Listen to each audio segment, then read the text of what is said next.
Le Caire, juin 1959.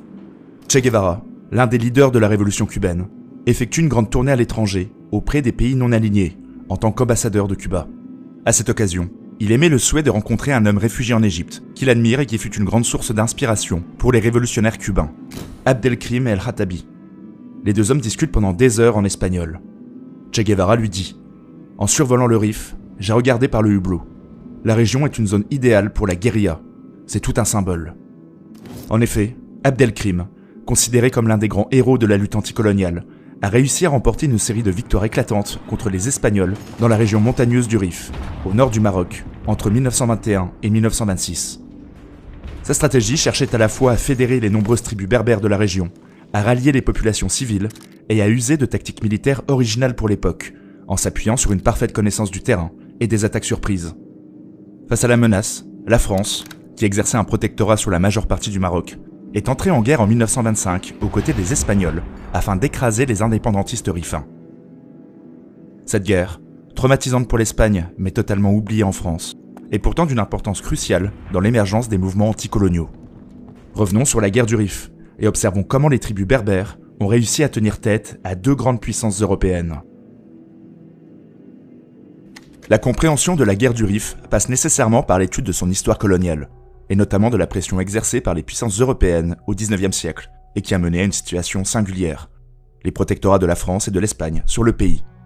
Le sponsor de cette vidéo, Histoire et Civilisation, à travers un dossier complet dans son numéro de novembre 2024, m'a donné des clés de compréhension et m'a permis d'avoir une solide vision d'ensemble sur l'histoire du Maroc, tout en proposant plusieurs focus sur le protectorat français ou l'esprit d'indépendance des Berbères. Tous les mois, Histoire et Civilisation vous fait découvrir et revivre les grandes périodes de notre histoire, notamment grâce à une grande richesse visuelle. Cartographie, illustrations somptueuses, documents d'archives et reconstitutions. On retrouve aussi une approche originale des différentes époques à travers la vie quotidienne ou des anecdotes historiques. Par exemple, saviez-vous que le salut romain, tel qu'il est représenté dans les films, a été inventé à la fin du XIXe siècle et que les Romains de rang égaux se serraient la main, exactement comme de nos jours ? Ou encore que l'origine des fanfares militaires remonte aux Ottomans, qui jouaient jour et nuit une musique tonitruante afin de galvaniser les troupes et effrayer leurs adversaires. De cette histoire provient l'origine de la marche turque de Mozart. J'ai aussi beaucoup aimé le dossier portant sur Spartacus, qui bat en brèche de nombreuses idées reçues, et permet de parfaitement visualiser le parcours du gladiateur et des esclaves révoltés à travers la péninsule italique. Un article sur la réappropriation culturelle de Spartacus à travers l'histoire permet également de mieux comprendre pourquoi le gladiateur est devenu un symbole de la résistance aux abus de pouvoir. Il existe également plein d'autres rubriques qui sont consacrées à des personnages historiques, d'autres font le lien entre le passé et notre époque, ou encore traitent des dernières découvertes archéologiques.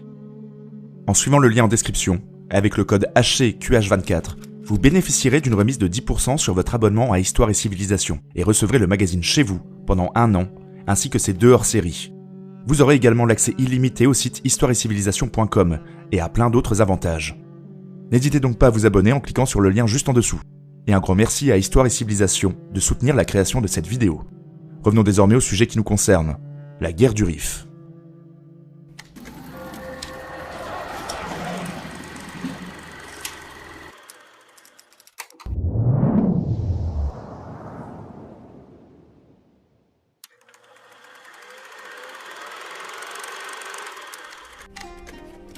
Le Maroc, situé à l'extrême nord-ouest de l'Afrique, est bordé à l'ouest par l'océan Atlantique et au nord par la mer Méditerranée.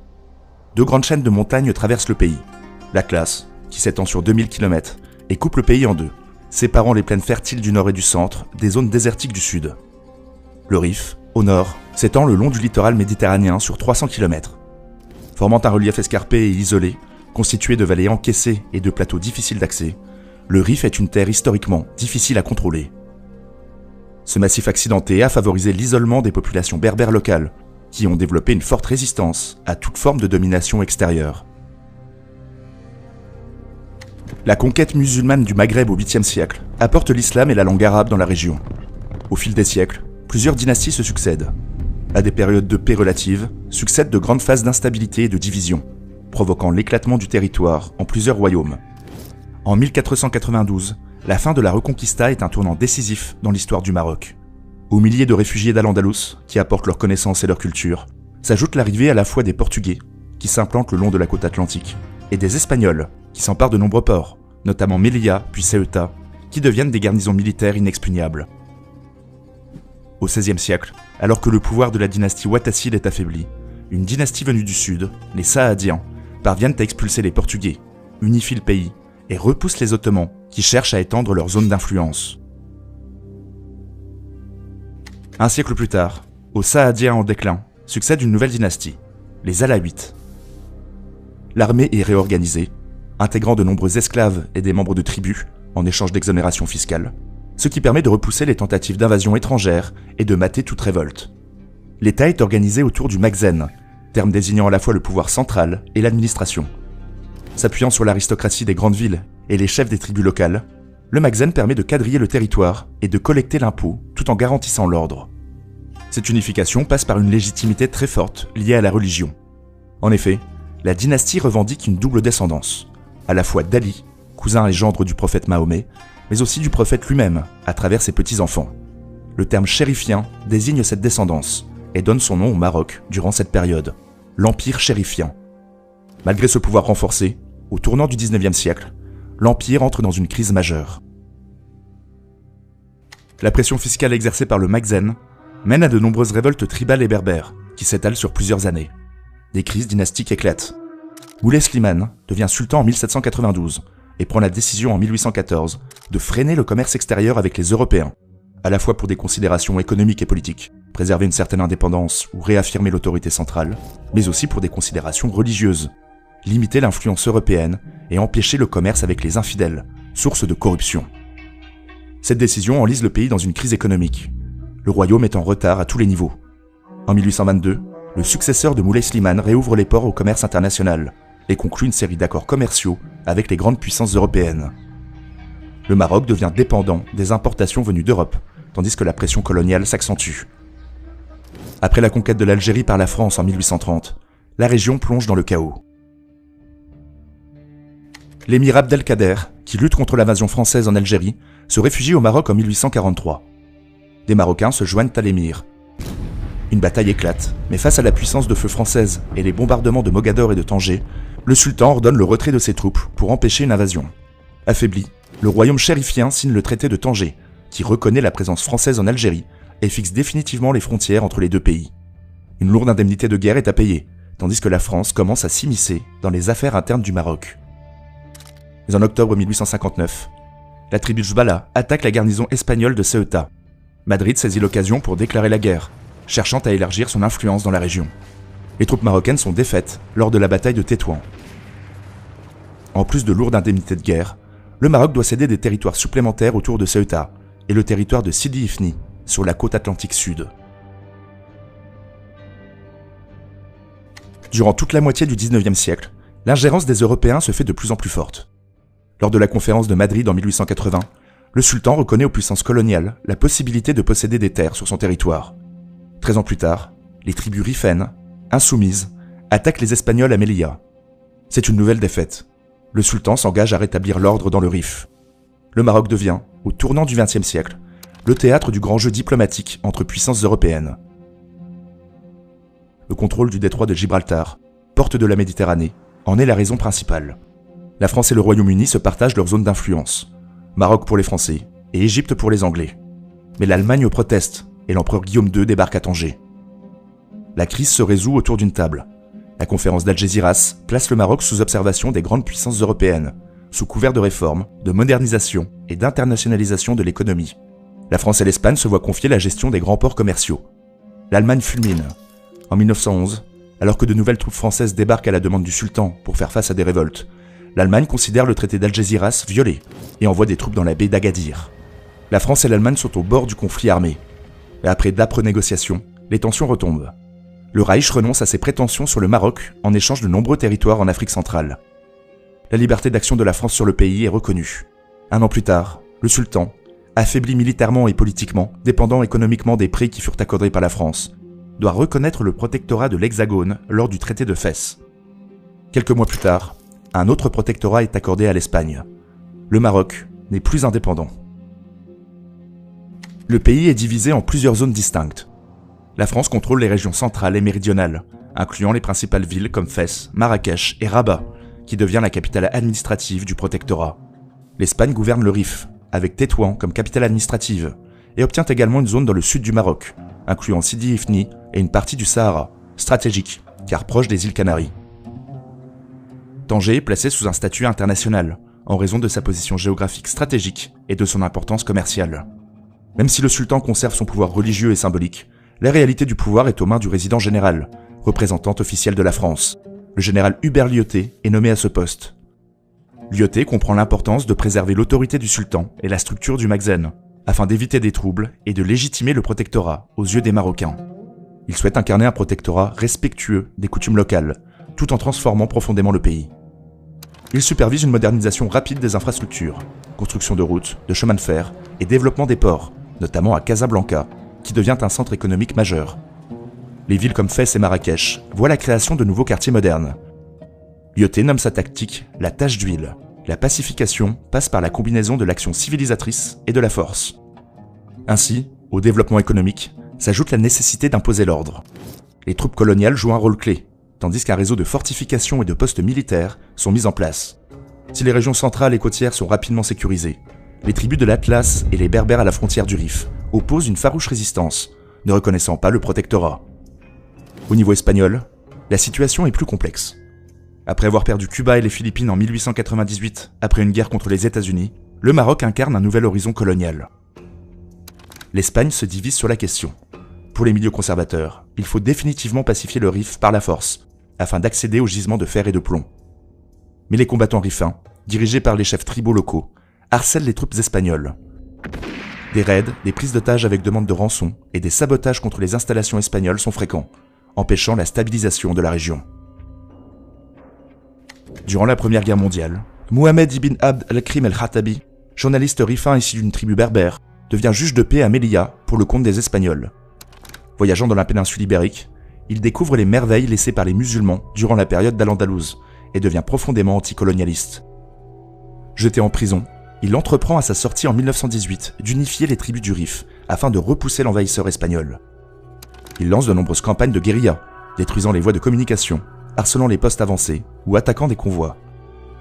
Le nouveau gouverneur de Melilla, Manuel Silvestre, lance au printemps 1921 une grande campagne afin de rétablir l'ordre dans la région. Après des premiers succès initiaux, ses troupes pénètrent profondément dans le Rif central.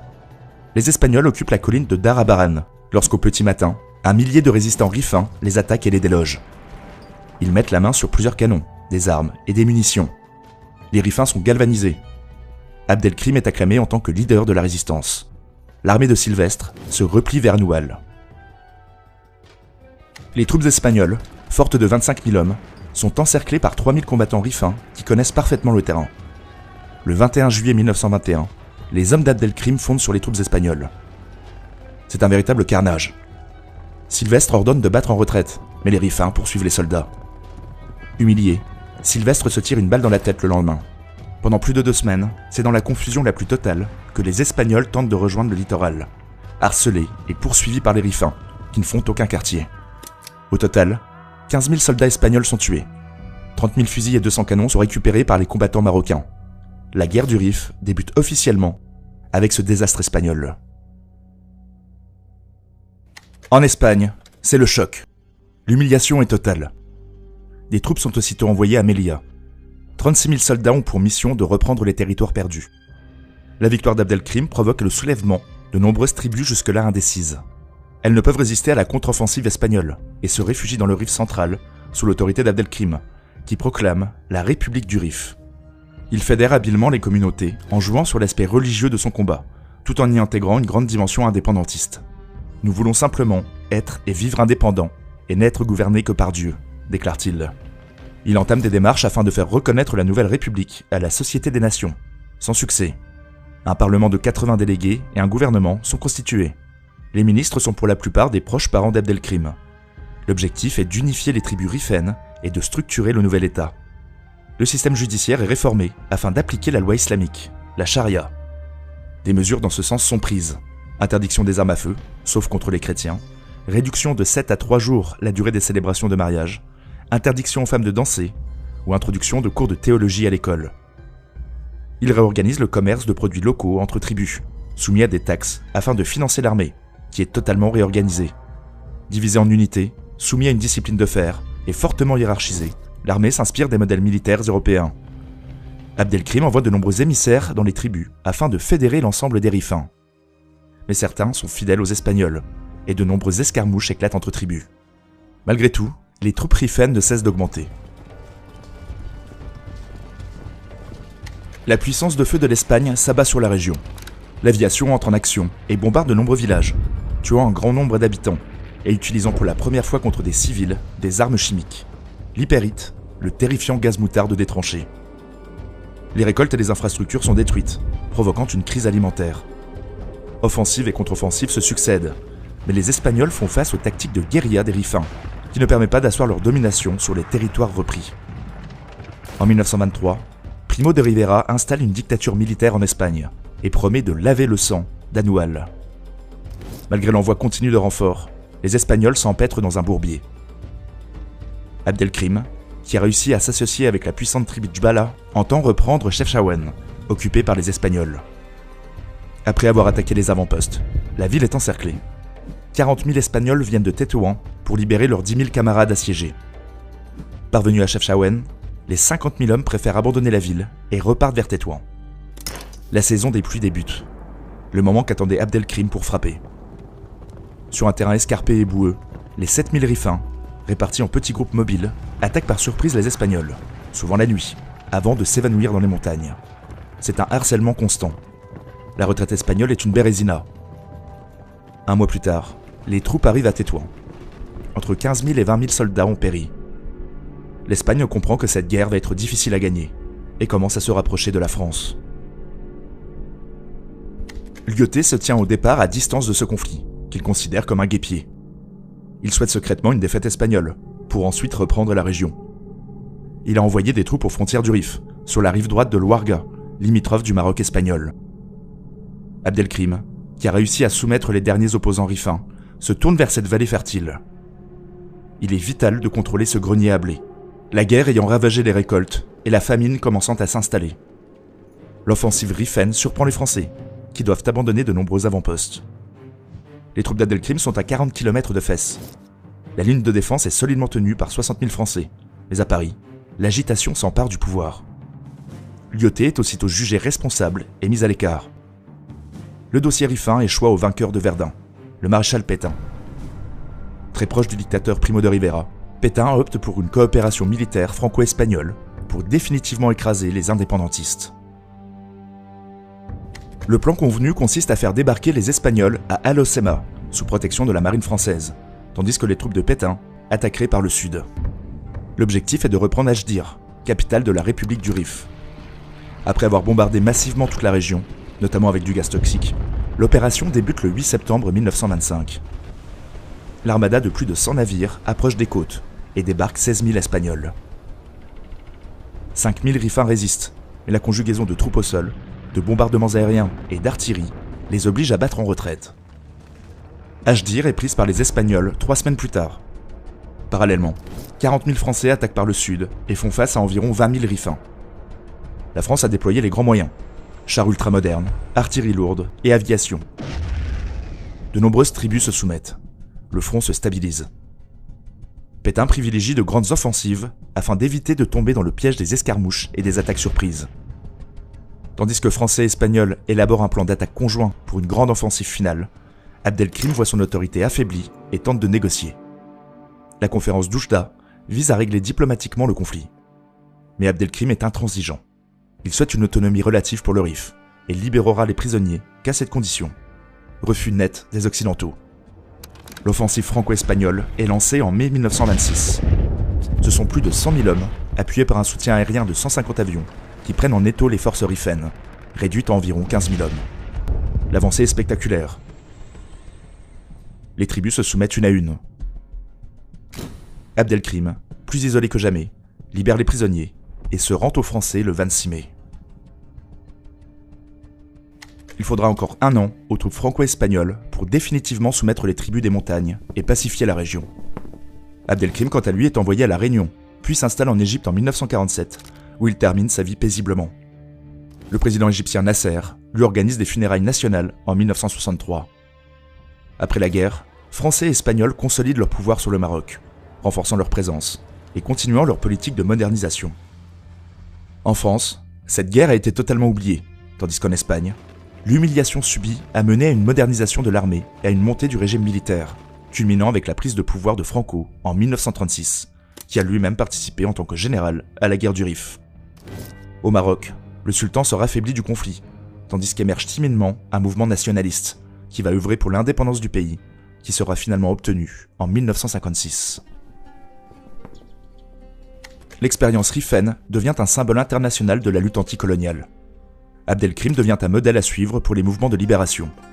La proclamation de la République du Rif en 1921 symbolise un rêve de liberté et d'autodétermination, offrant un modèle de résistance, en mobilisant les populations à travers des campagnes de sensibilisation et d'éducation, en fédérant les tribus berbères sous une même autorité et en menant une politique de modernisation. Il a créé un précédent inspirant pour tous les indépendantistes. Sa stratégie militaire fut également copiée et adaptée. Les techniques de guérilla et d'attaque éclair furent reprises par de célèbres révolutionnaires, comme Mao Tse-Dong, Fidel Castro ou Ho Chi Minh. Même si la guerre du Rif fut un échec pour Abdelkrim et ses compagnons, elle laissa une empreinte indélébile dans l'histoire des luttes anticoloniales, inspirant des générations de militants à travers le monde, qui luttaient pour leur dignité et leur liberté.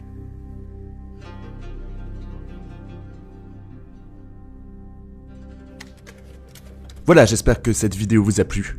Comme d'habitude, si vous souhaitez soutenir la chaîne, vous pouvez acquérir cette illustration signée par l'artiste Manon Potier en vous rendant sur la page Tipeee ou KissKissBankBank. N'hésitez pas non plus à plonger dans le passé et tester vos connaissances historiques en téléchargeant notre application Chronica, disponible sur iOS et Android.